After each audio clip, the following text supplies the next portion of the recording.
Hey guys, Martin here, bringing you another Dragon Ball Z Dokkan battle video, and so today we are going to take a look at our boy Majin Vegeta here once again. He has been brought back into the spotlight thanks to the release of Vegeta and Trunks. So mine, as you can see, has two dupes. If you were around at the time, you'll remember I got massively shafted on his banner. It took me 2,000 stones to pull one copy of him. So I've basically had him at 55% since he came out. Global got that sort of weird Halloween banner that had him as a featured unit. I literally did the one discounted summon and managed to pull a copy, so I bought the other dupe with red coins. And this is what I've been waiting for. So unfortunately, both the Vegeta and Trunkses were on turn 1, so we don't have one with him here on the second turn. But basically, we're going to take a look at him once again on this team. Now, obviously, bear in mind that the Majin Vegeta is not on Battle of Fate, so obviously on this team, he does not get the 200% leader skill from Vegeta and Trunks. But obviously, should really go without saying, but the main reason why, oh look at this, I was gonna say pre his super, we would have taken damage from that even with the damage reduction. So we love to see that, the level 5 dodge coming in clutch. So obviously, probably goes without saying, a bunch of you will be aware of this already, but Vegeta and Trunks releasing is one of the biggest buffs for Majin Vegeta in quite a while, because basically, ever since Majin Vegeta released, his biggest issue when it comes to building his team, or running him in general, in the red zone especially against some of these harder bosses, is the fact that you have to bring a Trunks on the team in order to get his full damage reduction, which he's still runnable without a Trunks, because post super attack, his defense is decent. As long as you pick up the 6 orbs, he's got decent defense and still like a little bit of damage reduction, but you obviously can get caught out depending on how like things play out. So it is something that you do have to be careful of. Is he going to super attack in slot 1 again? I'm going to take the risk that he's not, because remember, Trunks and Vegeta for the first like 5 turns have guards, so it doesn't matter that they're not in slot 1. Xeno Vegeta obviously here just to provide the support for this Vegeta family rotation. 149k straight off the bat. Good old type disadvantage. But yeah, so Trunks and Vegeta, obviously a unit that includes the name Trunks. So just by running them on the team, it triggers Majin Vegeta's passive, so he can be as useful as possible. Now, they do actually share 4 links as well. Saiyan Warrior Race, Super Saiyan, Royal Lineage, and Fierce Battle. Now, Majin Vegeta has always had another issue, which is, of course, with Dokkan. I don't know why they decided this. They've recently made some changes with things like LR, Super Saiyan 4 Gogeta, but Dokkan has this trend of whenever a new version of a unit comes out, like a specific version of a unit, like Majin Vegeta's, for example, will always have the same link set. So like every Majin Vegeta has basically the same links. The only thing that will often differ is whether they're getting Shattering the Limit or Fierce Battle. And then the rest of their link set is pretty much going to be the same, like every time. Now, that's a little bit awkward sometimes for running Majin Vegeta on certain teams, because obviously a lot of the other Saiyan units around him are rocking Prepared for Battle, whereas obviously he is an over in a flash unit. So that can be a little bit awkward. However, the thing that does work out quite nicely with him for Vegeta and Trunks is the Link Royal Lineage, which at level 1 is just 1 key, but when you're at Link level 10, it's 2 key and 5% attack.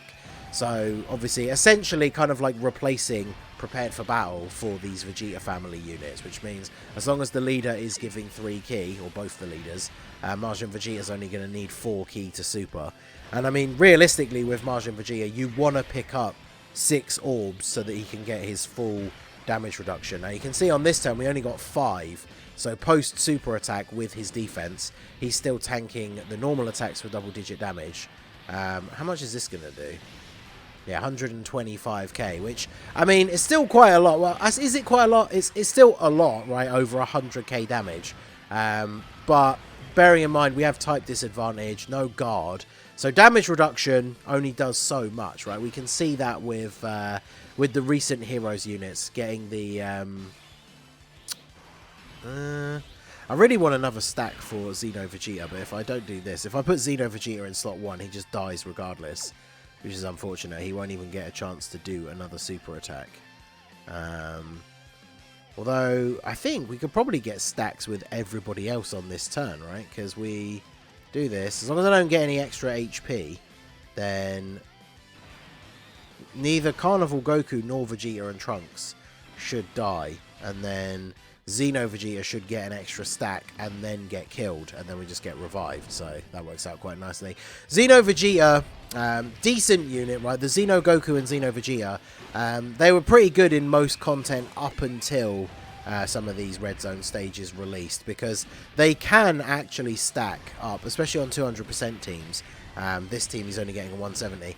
They can stack up to reasonable amounts of defense, but obviously with some of these red zone stages hitting as hard as they do right from the start, I feel like the Xeno Goku and Vegeta have maybe aged a little bit, and we won't expect an easy A for them until what, it won't even be next year, will it? It would be the year after. Maybe it will be next year. An easy A for them will actually be crazy. Like I would imagine, as they were when they awakened into Super Saiyan, an easy A for them will essentially bring them back to being like must-run units on their teams. Because when it comes to, like, Vegeta's a little bit more restricted, but specifically like the Xeno Goku, there are teams like Super Saiyans, Kamehameha, where it's very, very easy to just make a full team that is Goku family. And then that Xeno Goku becomes like a must-run support unit as long as, you know, he can actually survive the event that you're doing. So they are starting to age out a little bit now. You can see, obviously, you know, the first term wasn't the best example, right? Like one stack and then taking attacks from a physical boss. But I guess it is what it is. But this is always going to be the biggest problem with Majin Vegeta, is whether or not you can pick up 6 orbs. Because the 2 key is nice, right? It's not like we're going to miss out on super attacks. But it's the fact that the 6 orbs is not always going to be easily obtainable. So let's go ahead and put him in slot 1. 5 orbs is more than enough, though, right? When we've only got, when we're type neutral. So if we go ahead and do this, and then I'll grab these for you guys. Top up our HP a little bit more. The revival from Goku is at 59% HP come back with. And then Majin Vegeta still does reasonably good damage when you're below the certain HP threshold, so that he gets that extra attack bonus. There's another super attack dodge. I kind of wanted to see how much he would take from that, to be honest, but that's 2 level 5 dodges in this video from the INT Majin Vegeta. No, I don't see any reason to give him extra. Actually, wait, I think I did give mine a little bit of extra dodge. I've just remembered, of course, Majin Vegeta is one of those units. Was he the first one that started off this whole thing of Truth giving his units full dodge and everybody being big mad about it on the on the timeline? I definitely see the argument for giving him some dodge, right? Because he is a defensive unit. But I think when I was giving him his hidden potential, I was thinking about the fact that Vegeta and Trunks were obviously going to be coming up. Obviously, before we got the information of exactly how the schedule was going to pan out this year, most of us were expecting Vegeta and Trunks to come out in November. So I had planned around them releasing, and I think I filled out his hidden potential pretty much with their release in mind. So once he's back on the next turn, I'll double check. I definitely did give him some extra dodge, because I feel like on the turn where he active skills, he gets a guaranteed crit, and then his attacks for the rest of that turn are crits. And then he's raising defense on super attack, so additional definitely is good for him. If he double supers, then obviously, especially if he picked up 6 orbs, he's going to have very good defense with that full damage reduction. So it's not like he necessarily needs to dodge. The argument for giving him full dodge was when he first released, and on his team he was going to be filling the role of the slot 1 unit. And as we've seen in the past, like since his release, if he takes a super in slot 1 before he's super attacked, even if you've picked up the 6 orbs, you could potentially still take some damage. So giving him dodge, so he could potentially dodge those attacks in slot 1, that's essentially the argument for why you would give him the extra dodge, right? Whereas now, with Vegeta and Trunks releasing, and him essentially now being safe to sit in slot 2, He doesn't need dodge as much, right? Because he's always going to have super attacked first before he gets attacked himself. So I think you get a little bit more leeway with his build nowadays, I think. So we don't get any extra links from Xeno Vegeta, do we? No. So we're getting the support though. So on this turn, see, as you can see, we've only got 177k defense, which he is on a 170 lead, but obviously that's not that high. And yet again, we've got another turn where the orbs are not really in our favour. Because if we take a look at the passive, we need to get 3 orbs gives us extra 50% defense. And then the 6 orbs gives us 20% damage reduction. So he has 30% damage reduction already. But we can see from the example of other units how that's not necessarily the highest or not necessarily going to make the most difference, because a unit that stands out from the recent like Heroes releases is obviously the Awakening for Super Saiyan 4 Gohan. He has 50% damage reduction, but he raises defense on Super and gets extra defense on Super from his passive. The difference in the amount of damage that he takes in slot 1 and slot 2 is pretty significant, and just having that 50% damage reduction before he attacks, he still takes big damage from a lot of the big red zone bosses, like AGL Broly, if he super attacks him in slot 1 before Gohan has attacked. Like some of these attacks, Gohan will live those attacks, but he takes like a pretty reasonable amount of damage. So let's go ahead and fuse here so we can get the Scouter effect. Where's the super going to be? In the middle here. So Carnival Goku lives this, right? He's up to 312k. He's got guard. He will actually take damage from it though, which is interesting. So I think what we'll do here, we'll grab these for you, and then we'll get all the green orbs for you and save the rainbows for Gogeta. There we go, get the full 24 key for him. So we should be able to get the Dokkan attack next turn. Actually, this could work out quite nicely, because depending on the amount of damage that Carnival Goku takes from this super attack, we should be able to use Majin Vegeta's active skill next turn. So 6.3 for Carnival Goku. My Carnival Goku is 2 dupes. He's not Rainbow. Full level 10 links though, but obviously still very effective. We didn't get the additional super for the extra defense. Yeah, 200k. That's still pretty good, all things considered. This Nova definitely can hit pretty hard. Like, a lot of people just write off every stage that isn't the last stage of some of these red zone stages. But Nova actually hits quite hard. I wasn't expecting him to hit Gogeta for 62k either, to be honest. So I think we can do like, yeah, we can have the full active skills turn here. So let's go ahead. What is Vegeta's start of turn defense? 155k with no support. And then we are getting, yeah, 88% attack and changing key spheres to int when HP is 88% or less. So very, very useful for our boy here. So if we fire off the Father-Son Gallic gun, we do get the defensive buff for everybody as well. The Scouter effect from Gogeta is still in play, so there's no super attacks on the turn. Actually, this is going to be a big turn for Majin Vegeta, because let's put the animation back on and do the... I guess you do get extra links here. Yeah, let's go ahead and do that. It probably gives him a little bit of extra attack. So let's go ahead and do the final explosion here. For good. I'll keep you from coming back this time. I've blown you to dust. Farewell, Trunks. Even you cannot. I do still very much love this active skill. So we get the guaranteed crit, and then we can put him in slot 1. We get our 6 orbs. We should be getting the Dokkan attack as well. In fact, let me make sure that we are... Well, actually, I can't really do that because I want to get the 18 key super for them. So I can't get any physical orbs to drop down. But we're getting it anyway. So, because we're getting the Dokkan attack, and we know we're only taking normal attacks...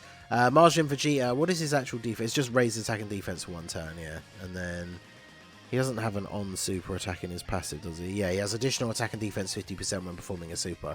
So he gets quite a lot of buffs when supering, which is why, as I said already discussed earlier, he could have been in the past, could be a well, he still is now, but could be a liability in slot 1. because he gets a lot of extra defense from super attacking.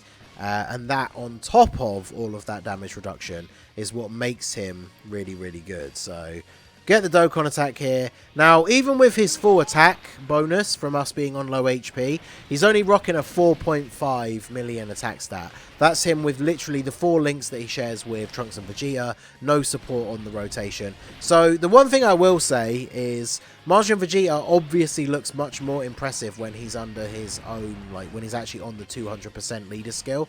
And on the 170, I would say some of the numbers that he's putting out offense-wise are definitely not as impressive. But one of the things that strikes me as being very good about the Trunks and Vegeta team in general is they have a lot of really strong defensive options. So Majin Vegeta, whilst he might not be doing like crazy damage every turn, him being in slot 2, I only put him in slot 1, so obviously we could get the Dokkan attack with him because it's his video, but he's going to sit in slot 2, and even though he's not going to be doing crazy amounts of damage, his defense is going to be good, right, and keep you safe from most attacks. I imagine in slot 2, even with 6 orbs post super attack, he probably does get absolutely destroyed by the Metal Cooler Core, but it is what it is. I completely forgot that this guy locks you as well.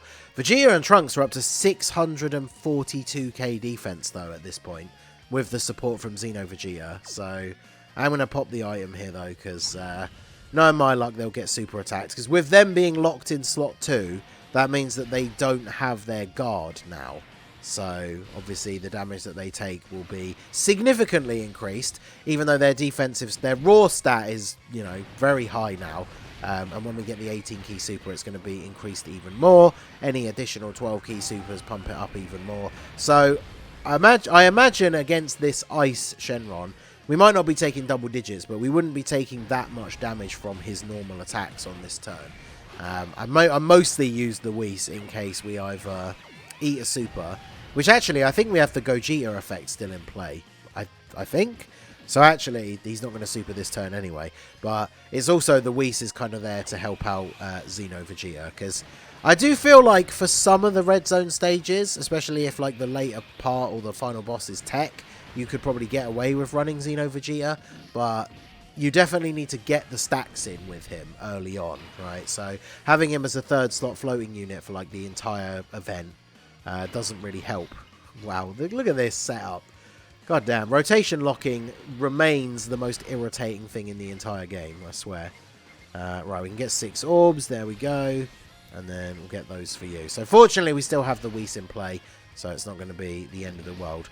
But you guys let me know what you think down below. Has Majin Vegeta returned to prominence thanks to Vegeta and Trunks? I do think in terms of optimizing Vegeta and Trunks and the team in general, depending on the event and the typing of the boss that you're fighting, there probably are some better like slot 2 and team options for Majin Vegeta instead of Majin Vegeta, I should say. But Majin Vegeta is a fun unit to run on the team. Like I say, him having Royal Lineage at level 10, essentially replacing the need to have Prepared for Battle, is obviously very good in terms of actually getting key for him. It can be awkward for the other units though, which is something you have to bear in mind. If you are using him in slot 2, then it means the slot 3 unit is going to be in that situation where, unless they too are a unit with Royal Lineage, they're not going to be able to get Prepared for Battle from Majin Vegeta in slot 2. But let me know what you guys think down below of Majin Vegeta. I'm a big fan of the unit. The next time he comes back on a banner, I probably will go ahead and pick up the extra copies to... Well, I probably will... No, my luck, I'll summon the 2 dupes I need before I get the new unit. But definitely excited to have him Rainbow the next time he comes back on a banner. So let me know what you guys think down below in the comment section. So that is going to be it for the video, guys. This has been the Masked Ningen. Smash that like button, subscribe to the channel if you are new. Check out the links down below for the Discord and the merch store, and I will see you all again soon. Have a good one.